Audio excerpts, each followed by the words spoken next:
A reading from the book of Genesis, chapter 27. Isaac was now old and had become blind. He sent for his older son Esau and said to him, "Son." "Yes," he answered.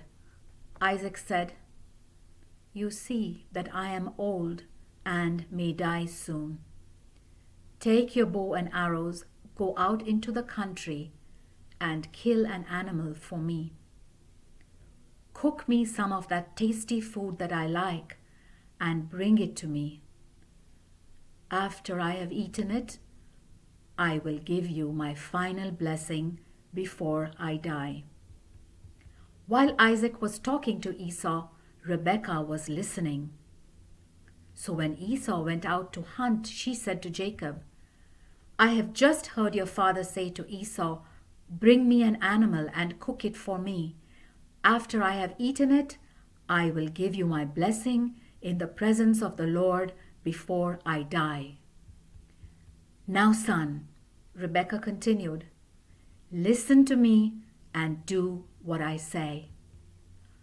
Go to the flock and pick out 2 fat young goats so that I can cook them and make some of that food your father likes so much. You can take it to him to eat, and he will give you his blessing before he dies." But Jacob said to his mother, "You know that Esau is a hairy man, but I have smooth skin. Perhaps my father will touch me and find out that I am deceiving him. In this way, I will bring a curse on myself instead of a blessing." His mother answered, "Let any curse against you fall on me, my son. Just do as I say and go and get the goats for me."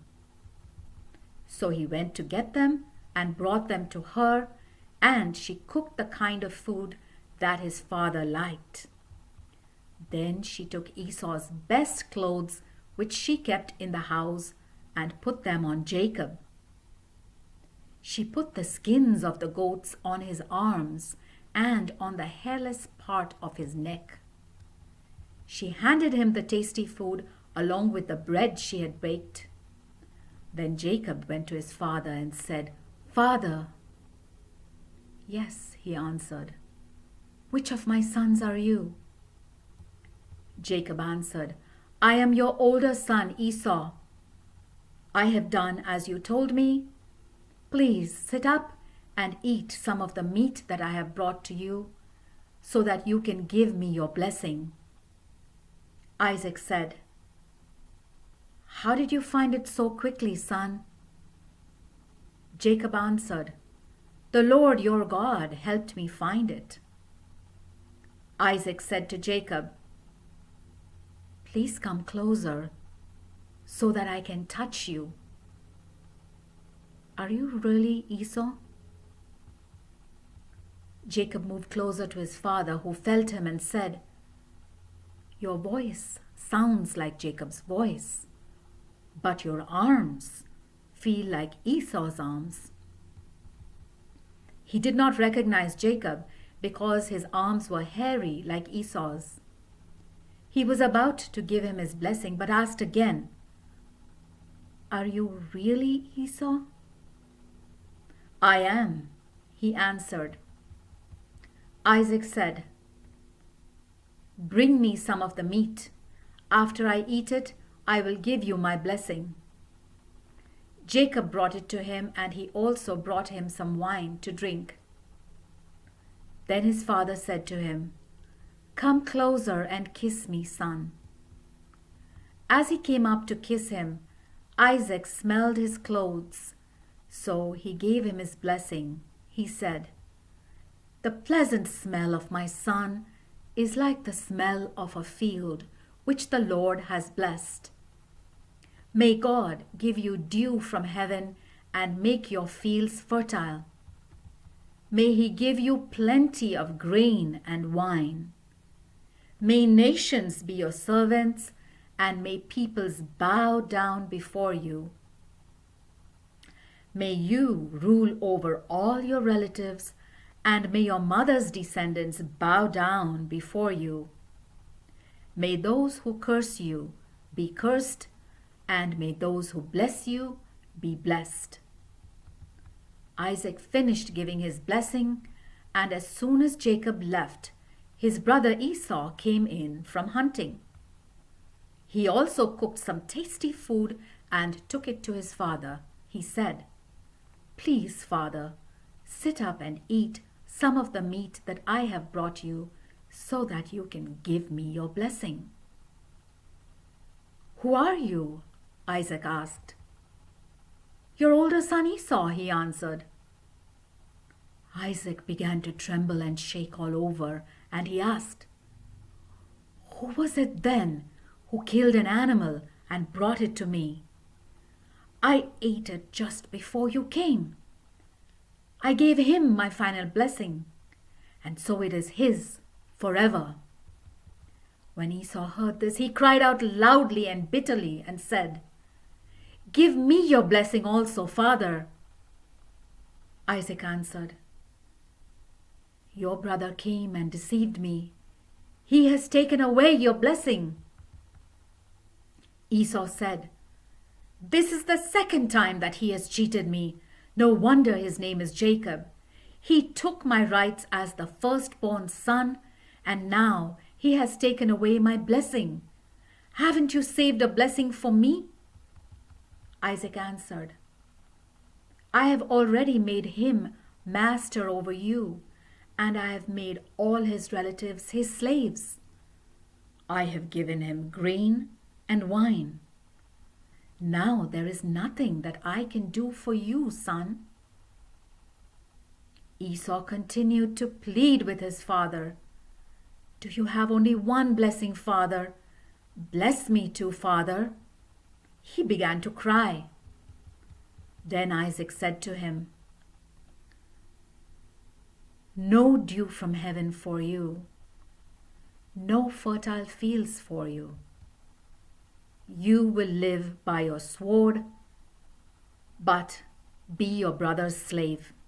Yet, when you rebel, you will break away from his control." Esau hated Jacob because his father had given Jacob the blessing. He thought, "The time to mourn my father's death is near. Then I will kill Jacob."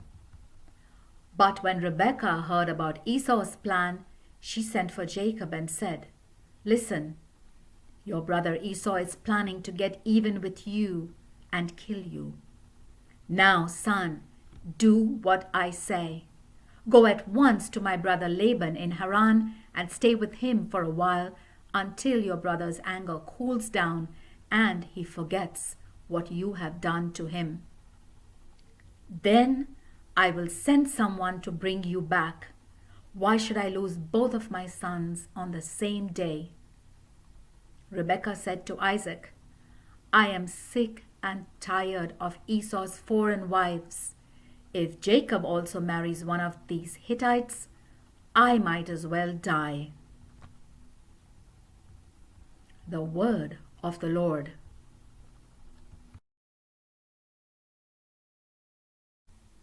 A reading from the book of Genesis, chapter 28.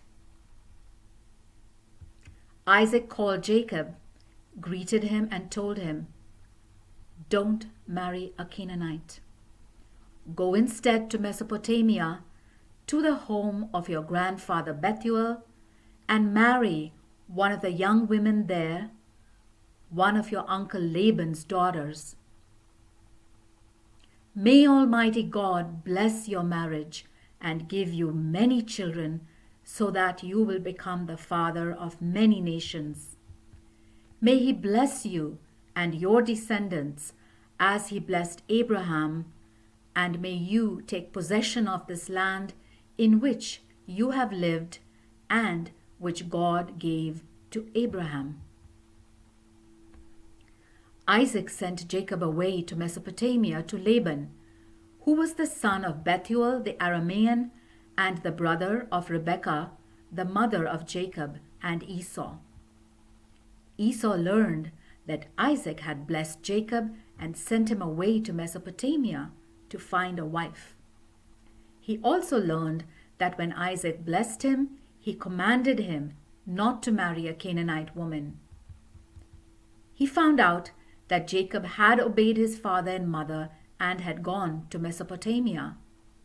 Esau then understood that his father Isaac did not approve of Canaanite women. So he went to Ishmael, son of Abraham, and married his daughter Mahalath, who was the sister of Nebaioth. Jacob left Beersheba and started towards Haran. At sunset, he came to a holy place and camped there. He lay down to sleep, resting his head on a stone. He dreamed that he saw a stairway reaching from earth to heaven, with angels going up and coming down on it. And there was the Lord standing beside him. "I am the Lord, the God of Abraham and Isaac," he said. "I will give to you and to your descendants this land on which you are lying. They will be as numerous as the specks of dust on the earth. They will extend their territory in all directions, and through you and your descendants, I will bless all the nations. Remember, I will be with you and protect you wherever you go, and I will bring you back to this land. I will not leave you until I have done all that I have promised you."